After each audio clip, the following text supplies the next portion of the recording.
With the NFL draft just days away, it's time to do our last 2020 mock draft of the year. So if you guys like my content, make sure you like and subscribe, and let's hop into it.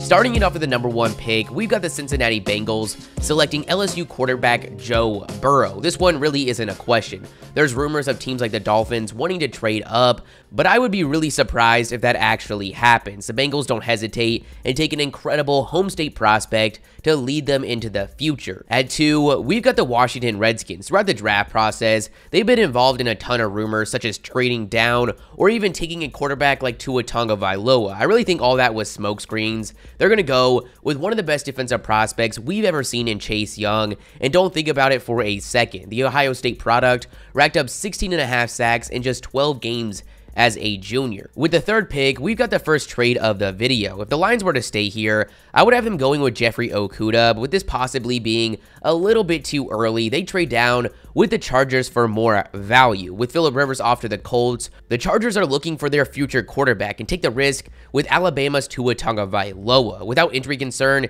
he is a case for the top pick, and with the positive reports that have come out recently, the Chargers feel comfortable enough to make this selection. At 4, we've got the New York Giants. They've used top picks in recent years on skill position players such as Daniel Jones and Saquon Barkley, but in order to get the most out of them, they need to secure their offensive line. So I have them going with Georgia tackle Andrew Thomas. It's always hard to predict where offensive linemen will come off the board, but whether it's Thomas, Wirfs, or Willis, whoever it is, I think this will be the direction for New York. Then we have the Dolphins at 5. I think it's pretty clear they want to go after a quarterback, and with Burrow and Tua off the board, they go with the next best thing in Oregon quarterback Justin Herbert. At 6, we've got the Lions due to my trade prediction. Now, as I said, I think the Lions would actually go with Jeffrey Okudah if they stayed put at 3, but now they're getting him at 5, plus whatever else they get back in that trade. Would have been nice to see what Okudah could have done with Slay, but nonetheless, the Lions are adding a great defensive prospect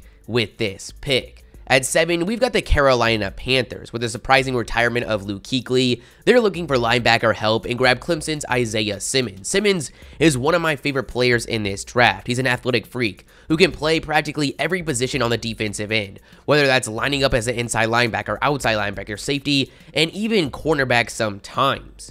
Coming in at 8, we've got the Arizona Cardinals. For a lot of the draft process, I thought they would look for a receiver like CeeDee Lamb, but with the addition of DeAndre Hopkins, I think their focus will be bolstering their offensive line. They re-signed their starting tackles this summer, but I don't think that's stopping them from getting an insane athlete and proven tackle in Iowa's Tristan Wirfs.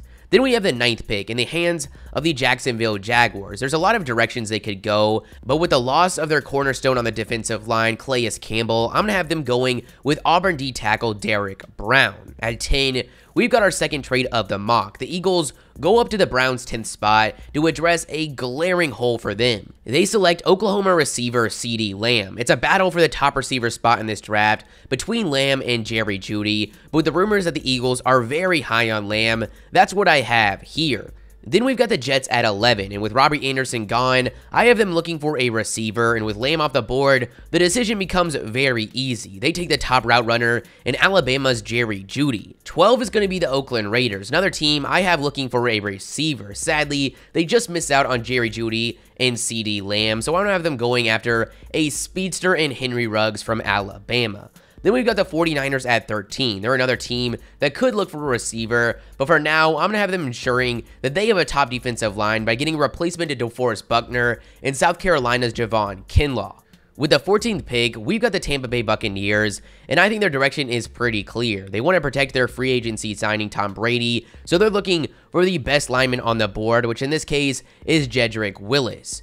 At 15, we've got the Denver Broncos, another team that I think is going to go after a wide receiver. That's a common theme you're going to see throughout this whole draft with how strong it is at that position. Now, this is a little bit of a stretch given where they are and who is off the board, but I think it's going to be a priority for them to give their young quarterback Drew Luck another weapon. It's really between Denzel Mims and Justin Jefferson, and for now, I'm leaning towards Mims. But that's the end of the video, guys. You guys tell me your thoughts in the comments below. If you liked the video, make sure you like and subscribe, and peace.